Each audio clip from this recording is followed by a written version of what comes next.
From the KATC Weather Lab, here's Rob's forecast. Welcome back. Well, rain, go away. We got more of it tonight, but tonight more of good sleeping weather than concern weather, whether it's flooding outside or not. We're going to have light to moderate rains. Water levels are high after anywhere between a 5 to about a foot rainfall that we had across the area. So let's take a look at the big picture because we have another weather maker that's going to be shaping up going into next week. That's going to make things a little bit more interesting, and there's going to get there'll probably be a fair bit of hype about it on social media. But we got this upper level low here that's going to be coming in and getting close to the Gulf of Mexico as we head into next week, and it's going to stall out. You know, normally in most of the spring, much of the winter and the fall, we have progressive weather systems, and in the summer times we start seeing these stalled low pressure systems. Sometimes they come in from the east toward the Gulf. This one's going to get close to us and then stall just north of the Gulf of Mexico, which should produce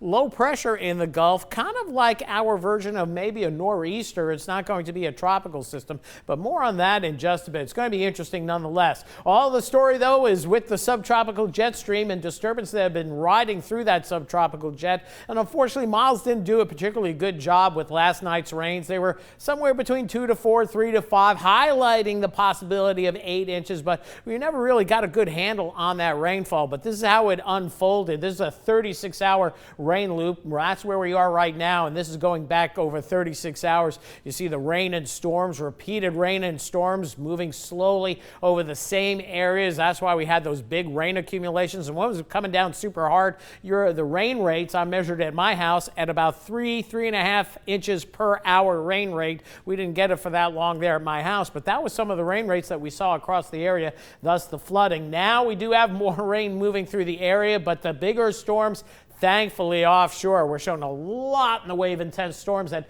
don't show up well on the radar, but we can see it with the lightning out here, and that's been robbing and keeping some of that heavy rainfall from impacting southeast Louisiana. But you can see plenty of activity back to the west. It's all moving generally from the southwest to the northeast, and you can see the back edge here. That's going to get here right around daybreak tomorrow, so it's going to be plenty of rain overnight tonight. You can see those heavier storms offshore. You can even see some rotation. There's a meso low out here. We had several of those. One that went right over Lafayette. That's the one that we got the tornado warning for yesterday evening. Fortunately, no tornadoes, no damage. That was the good news. And right now, most of Acadiana wet, exception being much of Lafayette Parish, but moderate to occasionally heavy rains coming down across Calcasieu Parish. But again, moving along. But this is the area that got hit so hard last night. And so these folks are a little worried. That's why the flood watch continues for portions of the area. Some locally heavy rainfall across eastern portions of Acadiana, and again, Lafayette doing okay. Moderate rain up towards Sunset, Opelousas area, and the heaviest rains we have on Power Doppler 3 at this hour, right between Jeanerette, New Iberia, and then off to the east as we get into the Atchafalaya Swamp. Better to have the rain in the swamp than over land and where people live. So, as we mentioned, we still have that flood watch through tomorrow morning for the additional rainfall that we're going to see tonight, which I would estimate is going to be somewhere in the inch range. You can see the showers, though, push off to the east tomorrow. We start off cool, and then we'll see our temperatures rise into the mid-60s at lunchtime,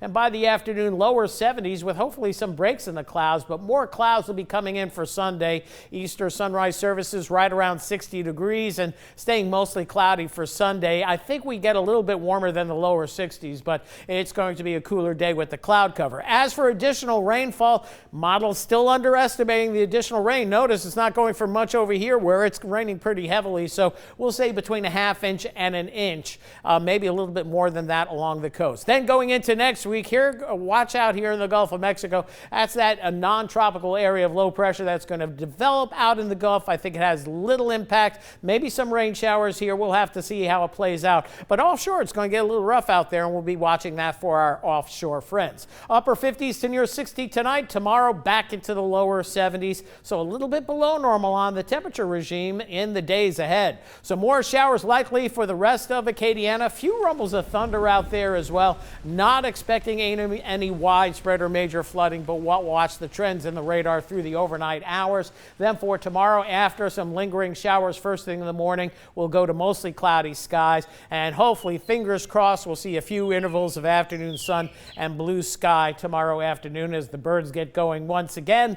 Temperatures low to mid 70s for highs, overnight lows upper 50s to lower 60s, and then as we head into next week, we'll see a return of warmer temperatures and and a few showers, but no big weather makers foreseen other than we're talking about a low in the Gulf of Mexico in April. That's a little weird, but it's not supported by the tropics. Right. It's supported by upper level factors, but a little bit of a hybrid may be possible. Yeah, still, you mentioned that. You caught my attention. Yeah, something that's going to be interesting. We don't see these in April ever. Haven't seen one ever. How about that? What a time, huh? Right. Okay, thanks, Rob.